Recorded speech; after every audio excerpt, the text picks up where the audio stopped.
मालिक तेरा वही है। ईश्वर को जान बंदे, मालिक तेरा वही है। कर ले तू याद दिल से, हर जामे वो सही है। ईश्वर को जान बंदे, मालिक तेरा वही है। भूमि आगन पवन में, सागर पहाड़ बन में। भूमि आगन पवन में, सागर पहाड़ बन में। उसकी सभी भुवन में छाया समा रही है। उसकी सभी भुवन में छाया समा रही है। ईश्वर को जान बंदे, मालिक तेरा वही है।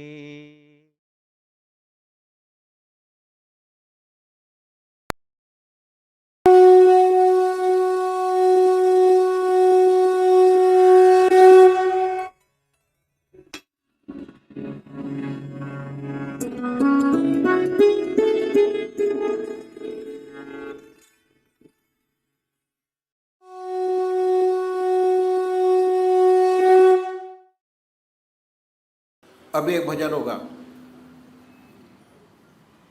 और भजन के साथ साथ सभी भाई बहन अपने अपने इष्ट का ध्यान करेंगे।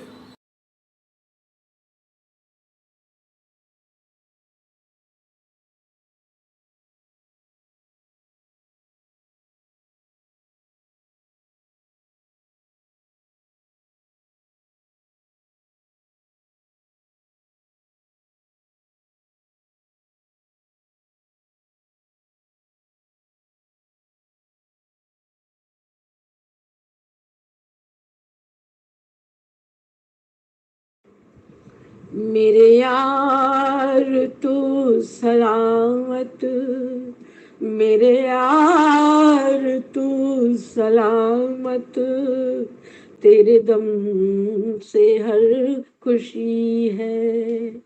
मैं हजार बार कुर्बान, मैं हजार बार कुर्बान, तू ही मेरी जिंदगी है। मैं हजार बार कुर्बान, मैं हजार बार कुर्बान, तू ही मेरी जिंदगी है। मेरे यार तू सलामत, मेरे यार तू सलामत, तेरे दम से हर खुशी है। तू कदम जहां भी रख दे, वो मकाम मुझको काबा। तू कदम जहां भी रख दे, वो मकाम मुझको काबा। तेरी रह गुजर पे हर जान, तेरी रह गुजर पे हर जान, ये जबी मेरी झुकी है, तेरी रह गुजर पे हर जा, तेरी रह गुजर पे हर जा, ये जबी मेरी झुकी है। मेरे यार तू सलामत, मेरे यार तू सलामत, तेरे दम से हर खुशी है। कभी चिलमनों में छिपना, कभी छुप के झांक लेना, कभी चिलमनों में झुकना, कभी छुप के झांक लेना, तेरा ये मजाक ठहरा, तेरा ये मजाक ठहरा, मेरी जान पर बनी है। तेरा ये मजाक ठहरा, तेरा ये मजाक ठहरा, मेरी जान पर बनी है। मेरे यार तू सलामत, मेरे यार तू सलामत, तेरे दम से हर खुशी है। मैं हजार बार कुर्बान, मैं हजार बार कुर्बान, तू ही मेरी जिंदगी है। ध्रुव एक तारा हूँ मैं, किसी और को न देखूं, ध्रुव एक तारा हूँ मैं, किसी और को न देखूं, यही है नमाज मेरी, यही है नमाज मेरी, यही मेरी बंदगी है, यही है नमाज मेरी, यही मेरी बंदगी है। मेरे यार तू सलामत, मेरे यार तू सलामत, तेरे दम से हर खुशी है। मेरे यार तू सलामत, कभी फिर दुआ न मांगी कि मैं और मांगती क्या, कभी फिर दुआ न मांगी कि मैं और मांगती क्या, मुझे तुम जो मिल गए हो, मुझे तुम जो मिल गए हो, मेरे पास क्या कमी है, मुझे तुम जो मिल गए हो, मुझे तुम जो मिल गए हो, मेरे पास क्या कमी है। मेरे यार तू सलामत, मेरे यार तू सलामत, तेरे दम से हर खुशी है। मैं हजार बार कुर्बान, मैं हजार बार कुर्बान, तू ही मेरी जिंदगी है, तू ही मेरी जिंदगी है। मेरे यार तू सलामत, मेरे यार तू सलामत, तेरे दम से हर खुशी है। मैं हजार बार कुर्बान, मैं हजार बार कुर्बान, तू ही मेरी जिंदगी है। मैं हजार बार कुर्बान, मैं हजार बार कुर्बान, तू ही मेरी जिंदगी है।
अड़चन ना आए, इसके लिए संतों ने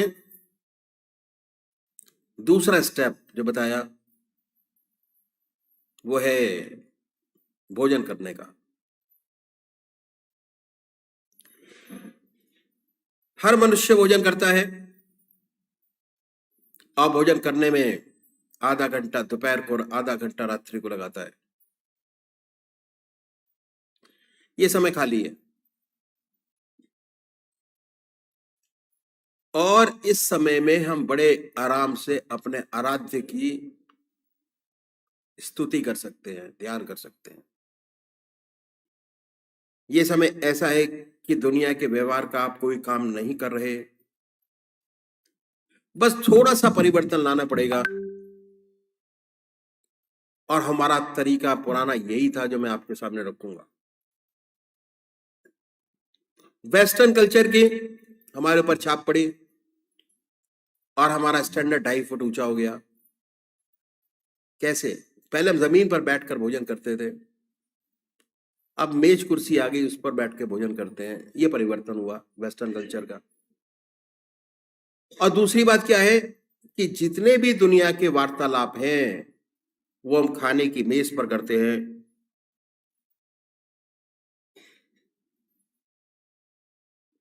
क्योंकि हमने अपने आप को वेस्टर्नाइज कर लिया, पश्चिम सभ्यता को अपना लिया। इसलिए इस तरीके में तब्दीली लानी होगी यदि आप आध्यात्मिक जिंदगी चाहते हैं तो। और परिवर्तन क्या है? बहुत छोटा सा परिवर्तन है कि जो है वो है, मेज कुर्सी है तो है। जैसे भोजन आपके सामने आए आप उसको अपने इष्ट देव के अर्पण कर दीजिए कि हे प्रभु, ये भोजन जितनी आपको जरूरत है उतनी एक थाली और लेके उसमें निकाल दीजिए। उसके बाद प्रभु की आराधना कीजिए, अपने इष्ट देव को याद कीजिए और उसी की याद में हर ग्रास खाइए। कोई भी ग्रास बगैर परमात्मा की याद के आपके शरीर में न जाए, कोई भी पानी का घूंट बगैर परमात्मा की याद में आपके शरीर में न जाए। ये अभ्यास बिना परमात्मा की याद के ना पिए। भोजन की एक विशेषता है, भोजन जिन विचारों में डूब कर किया जाता है उन्हीं विचारों का रंग खून, उन्हीं विचारों का रंगवा बनता है। अगर आप भोजन परमात्मा की याद में डूब कर करेंगे तो खून बनेगा, परमात्मा की याद का रंगवा बनेगा। और जब भी आप खाली होंगे ऑटोमेटिक काम शुरू हो जाएगा। ऑटोमेटिक परमात्मा की याद आएगी, आपको प्रयत्न नहीं करना पड़ेगा, दिमाग में प्रेशर नहीं डालना पड़ेगा। अगर 15 दिन आपने भोजन परमात्मा की याद में कर लिया तो 16वें दिन जैसे ही भोजन का थाल आपके सामने आएगा ऑटोमेटिक आपका ध्यान परमात्मा की याद शुरू हो जाएगी। भक्ति के लिए जब तक आपका खून नहीं बदल जाता भक्ति नहीं आती। भगवान श्री कृष्ण ने अभ्यास की दृष्टि से, साधना की दृष्टि से 4 विशेष बात बतलाई। पहली आहार की शुद्धि, ये आहार की शुद्धि है जो मैंने आपके सामने रखी है कि परमात्मा की याद में डूबकर भोजन कीजिए। ऑटोमेटिक आपका ध्यान बढ़ना शुरू हो जाएगा। जो खून बनेगा वह परमात्मा की याद का रंगवा बनेगा। जब भी आप खाली होंगे ईश्वर की याद आएगी, दूसरी तरफ मन नहीं जाएगा। क्योंकि आप पूजा में भी परमात्मा की याद करते हैं, ध्यान करते हैं, और भोजन भी परमात्मा की याद को याद करके कर रहे हैं अपने इष्टदेव को, तो ये आधा घंटा सुबह पूजन, आधा घंटा सायकाल भोजन ऑटोमेटिक पूजा में बदल जाएगा। आपको प्रश्न नहीं करना पड़ेगा। तीसरी बात क्या है कि इन संतों ने बहुत भारी जोर दिया स्वादेंद्रिय निग्रह पर। जब तक स्वाद पर कंट्रोल नहीं होता तब तक आत्मा की सारी इंद्रियों पे कंट्रोल नहीं हो पाता। स्वाद पर कंट्रोल करने का सुंदर सभ्य तरीका हमारे संतों ने बताया जो ग्रस्त में हुए कि परमात्मा की याद में डूबकर भोजन कीजिए, ऑटोमेटिक आप स्वादों से ऊपर उठ जाएंगे और हमारा पेट भूखा नहीं होता, हमारी आंखें भूखी होती हैं। खाना अच्छा देखा पर कंट्रोल नहीं कर पाए, तो बड़े आराम से जब स्वाद पर कंट्रोल होगा तो आत्मा की सारी इंद्रियों पर कंट्रोल हो जाएगा। बहुत से महात्मा बहुत कष्ट उठाते हैं स्वाद पर कंट्रोल करने के लिए। आप तो वृंदावन मथुरा में बैठे हैं, बहुत से तरीके स्वाद पर कंट्रोल करने के जो यहाँ के महात्मा लोग हैं वो उठाते हैं। कोई फीका छोड़ता है, कोई मीठा छोड़ता है, कोई नमक छोड़ता है, कोई कोई महात्मा तो बहुत कष्ट उठाते हैं, सारी चीजें मिलाकर खाते हैं, बड़ा तप पर तपस्या करते हैं। कोई कोई महात्मा तो घास घोट कर पीते हैं। हमारे सदगुरुओं ने बड़ा रैशनल तरीका बताया कि आप परमात्मा की याद में भोजन कीजिए, ऑटोमेटिक स्वादेंद्रिय निग्रह हो जाएगा, स्वादों से आप ऊपर उठ जाएंगे। अब आपके 2 घंटे पूजा के हो गए। आधा घंटा सुबह पूजा, आधा घंटा सायकाल, आधा घंटा दोपहर भोजन, आधा घंटा रात्रि भोजन। मेरे को एक किस्सा हमारे महाराज जी का याद हो आया, बहुत पुराना किस्सा है। मथुरा में सत्संग का कार्यक्रम था,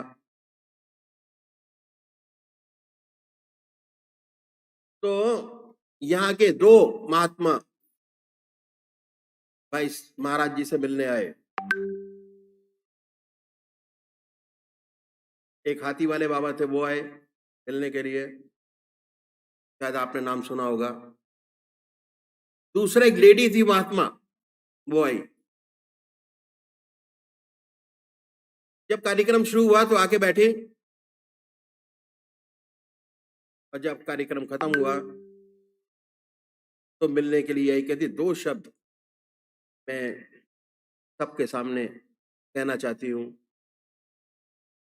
2 शब्द कहे और उसमें कहा कि ऐसा ग्रस्त संत मैंने आज तक नहीं देखा। जिस जगह में सालों से रुकी हुई थी आध्यात्मिक सीढ़ी के ऊपर, वो आज इनके सानिध्य में आने के बाद वो खुल गई, आगे बढ़ी। हाथी वाले बाबा ने भी कहा कि मैं यहाँ के जितने भी मठ के लोग हैं उन सबको बुलाऊंगा और आपका प्रवचन कराऊंगा उसके बीच में, अगर वो भी शायद नहीं रहे, ये वो काम ना हो पाया। तो उसके बाद लोगों ने आग्रह किया कि हमारा भोजन प्रसाद बना है, उसको पान करके जाइएगा। कहते आज मैंने ऐसा भोजन का पान किया है कि मुझे सालों सालों तक याद रहेगा, और मेरी जो प्रोग्रेस रुकी हुई थी, साध्वी थी, वो आज खुली, और अब लगता है कि अपने जीवन के लक्ष्य को मैं प्राप्त कर सकती हूँ। पीटी जी महाराज बड़ौदा के, वो आदमी ऐसा 5 साल की उम्र में उसने घर छोड़ा और 65 साल की उम्र में हमारे महाराज जी के पास संपर्क में आया। गीता का ज्ञाता, प्रेसिडेंट अवार्डेड, प्रेसिडेंट का अवार्ड प्राप्त किया हुआ, गीता 1 हफ्ते बराबर बोलता रहे, 24 घंटे ना थके। जब वो महाराज जी के संपर्क में आया तो अन्न नहीं ग्रहण करता था वो।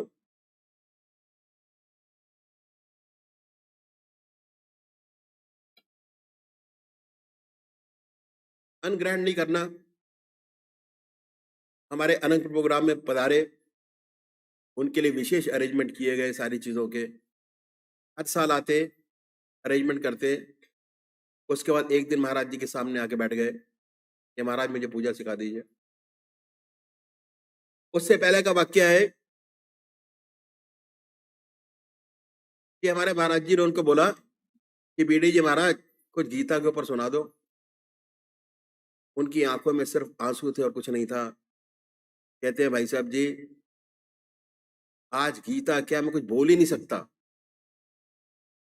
कहते आप तो ज्ञाता हो। कहते औरों के लिए हूं, यहां मैं बिल्कुल खाली हूं। ये वो विद्या है। कहा करते थे कि इन्होंने इतना योग धारण किया हुआ है, अगर चाहे तो पृथ्वी को हिला दे, पलट दे। उसके बाद वो खाना, भाई साहब जी खाना खा रहे थे, महाराज जी हमारे आके खड़े हुए, कहते मेरे को पूजा सिखा दे। कहते भाई नहीं, तुम सन्यासी लोग हो, हम गृहस्थी लोग हैं। हमारे घर कभी एक टाइम का खाना होता है, कभी 2 टाइम का भी नहीं होता। मैं तेरे को पूजा सिखा दूंगा, अगर तू मेरे किसी हैं फॉलोअर के पास पहुंच गया, तुझे खाना नहीं मिला उस हिसाब से जिस हिसाब से तुम लोग खाते हो, तो तू शाप दे देगा, तू भाग जाए यहाँ से। चले आए लौट के। आज अगले दिन फिर पहुंच गए खाने के टाइम पर। कहते महाराज आपसे कल एक रिक्वेस्ट की थी कि पूजा सिखा दो, आपने सिखाई नहीं। कहते नहीं तुम जाओ। चले गए। तीसरे दिन गांव गए।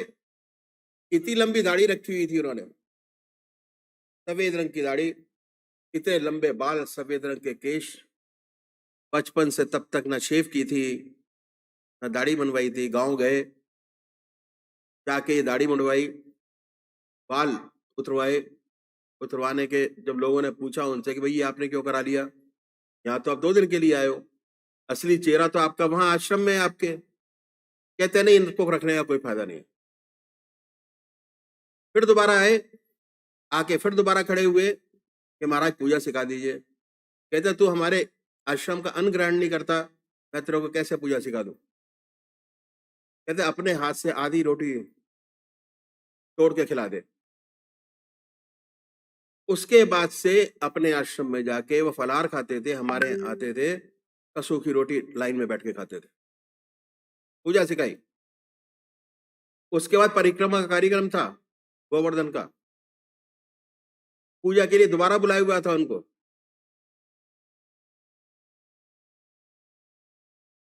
उस टाइम महाराज जी ने एक प्रश्न किया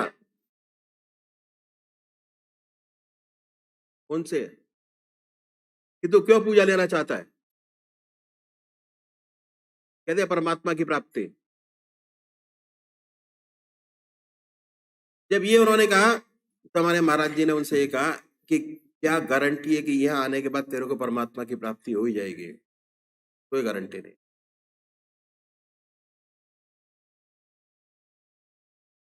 कोई गारंटी नहीं।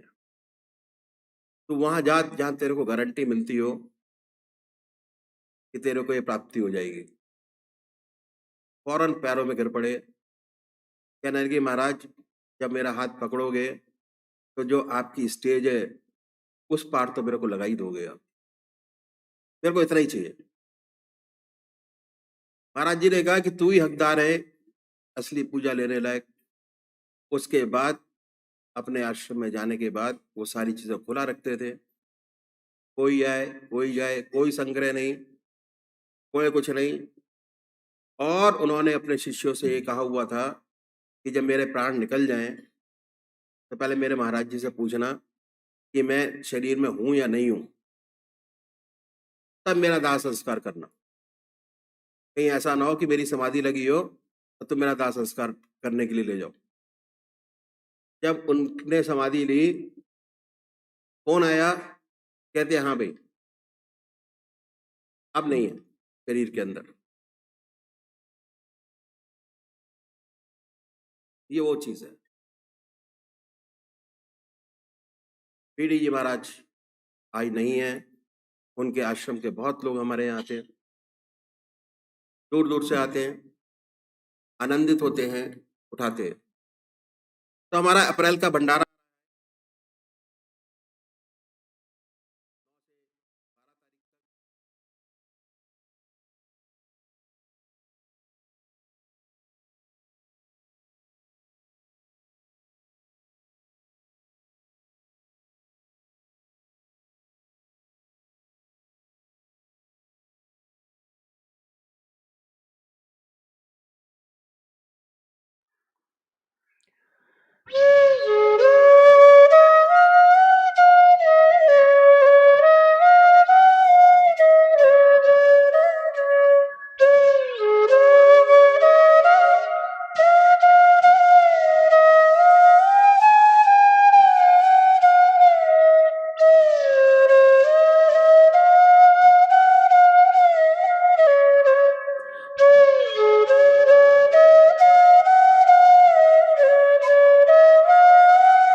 मैं तेरी आती है रो लेता हूँ मैं, याद अकेले मैं तेरी आती है रो लेता हूँ मैं, आंसुओं से अपने मुंह अपना ही धो लेता हूँ मैं, याद अकेले मैं तेरी आती है रो लेता हूँ मैं, याद अकेले मैं तेरी आती है रो लेता हूँ मैं, पोंछ जा आंचल से अपने आके तू आंसू मेरे, पोंछ जा आंचल से अपने आके तू आंसू मेरे, हिलकियाँ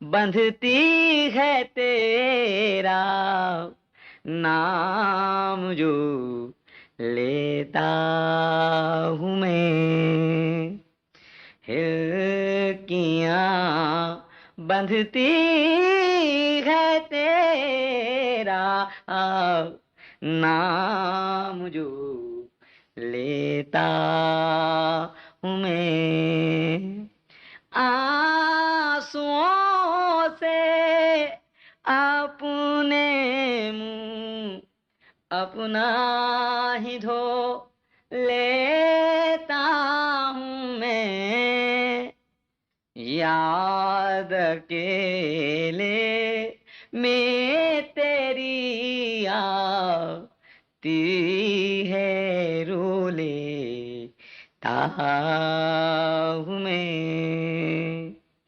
याद अकेले मैं तेरी आती है रो लेता हूँ मैं, काश सीने पर तेरे